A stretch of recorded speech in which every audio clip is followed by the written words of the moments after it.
Me revoilà pour clore l'actualité de septembre avec cette 4e chronique. Oui, déjà. Voici sans attendre ce qu'il y a au menu du jour. C'était l'événement hype et glam de la semaine, la Fashion Week. Après New York, Londres, Milan, la Fashion Week cette semaine avait lieu dans la capitale de la mode et de l'amour, notre cher Paris. Dès l'ouverture ce mercredi 24 septembre, elle a rassemblé les personnalités les plus influentes des 4 coins du globe. On pouvait voir le top modèle américain Olivia Palermo, égérie de Mango et réelle icône de la mode, ou encore Catherine Deneuve, la pointure de la mode Made in France, qui d'ailleurs s'éclatait bien au défilé l'an 20. On pouvait aussi retrouver Ciara, venue spécialement pour l'occasion. Évidemment, quand on parle people, quand on parle de Fashion Week, on ne peut pas passer à côté du couple emblématique Kim Kardashian et son mari Kanye West, est omniprésent sur tout l'ensemble de cette Fashion Week, qui d'ailleurs s'en souviendront bien longtemps, puisque ce jeudi 25 septembre, Kim Kardashian s'est fait agresser par un journaliste ukrainien. Ce même jour, Kim Kardashian et Kanye West sont arrivés en retard lors du défilé l'an 20, ils se sont fait littéralement huer. Le couple était venu donc en famille, puisqu'ils avaient apporté leur petite fille North pour le défilé Balenciaga, et on pouvait aussi retrouver Kendall Jenner qui défilait pour Balmain, et évidemment le couple était venu les soutenir en force. Dure vie que d'être une star. L'autre grand scoop de la semaine était le mariage de George Clooney et de Amal Alamoudine. Après les Brangelina, c'est au tour du très charismatique Mister Nespresso de passer la bague au doigt de sa fiancée, une avocate libanaise de 36 ans qu'il fréquentait depuis octobre 2013. Les festivités avaient lieu à Venise ce samedi 27 septembre dans un cadre somptueux et avec des invités plus convoités les uns que les autres. On pouvait retrouver Matt Damon, Cindy Crawford, Anna Wintour ou encore Bono du groupe emblématique U2.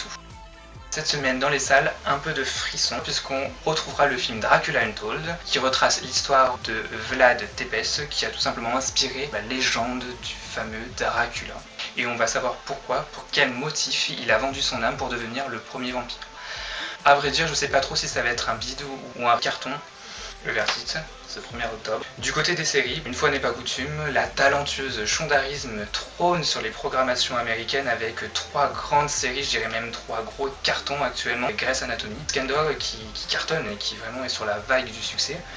Et la toute nouvelle petite série qui vient de sortir ce jeudi, How to Get Away with a Murder, qui a culminé vraiment les audiences avec 14 millions de téléspectateurs. What quoi, Shondarism au-dessus quoi. Cette série, c'est une prof en criminologie qui va enseigner à un groupe de droit. Tout va être centré sur une histoire de meurtre, donc du suspense, du rebondissement et du swap avec un peu d'amour évidemment parce que sinon ce serait pas marrant. Bien sûr je mettrai tout ça en barre d'infos, kiffé parce que franchement moi j'ai vraiment aimé et ça a vraiment l'air d'être sympa.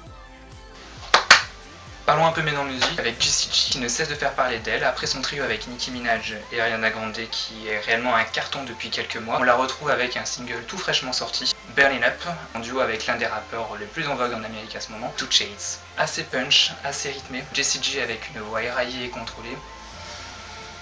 Un réel bijou je pense. Je vous laisse tout simplement regarder le teaser du clip et d'apprécier la musique. Non, on va faire un petit tour d'horizon au niveau des télécrochets, avec tout d'abord le retour d'un candidat de X Factor britannique qui s'était fait éliminer en 2012 par Nicole Scherzinger à l'étape des maisons des juges.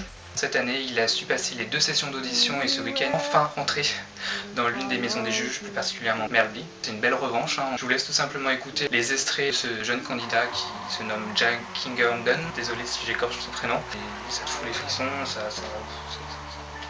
Maintenant, on va parler d'une autre découverte dans The Voice USA que j'avais parlé donc dans une chronique précédente. Une candidate qui reprend Stay With Me de Sam Smith avec une voix soul et divine. Elle se nomme Maya Sky. Cette candidate a réussi quand même à faire retourner les 4 coachs et à faire lever Pharrell Williams, même l'implorer. J'ai envie de dire, waouh, chapeau. Maintenant, on va parler du buzz. Un buzz qui a été une découverte que j'ai faite ce week-end sur Facebook, puisque c'est une vidéo qui a été partagée par Nicki Minaj et par le groupe emblématique Young Money. Et sur cette vidéo, on peut retrouver une jeune fille de 11 ans qui danse sur le titre d'Anaconda de Nicki Minaj, le dernier titre. Et comment dire, elle a 11 ans et elle te met une claque quoi. Donc voilà, donc c'est ma 4e chronique. Ça fait toujours autant plaisir de faire ces vidéos. J'espère que vous prenez autant de plaisir à me regarder. Je prends mon pied, c'est vraiment un gros kiff. Comme d'habitude, mettez des pouces verts, abonnez-vous. Je vois que certains mettent des pouces rouges, c'est le jeu ma pauvre Lucette. En tout cas voilà, je remercie tous ceux qui sont abonnés à moi.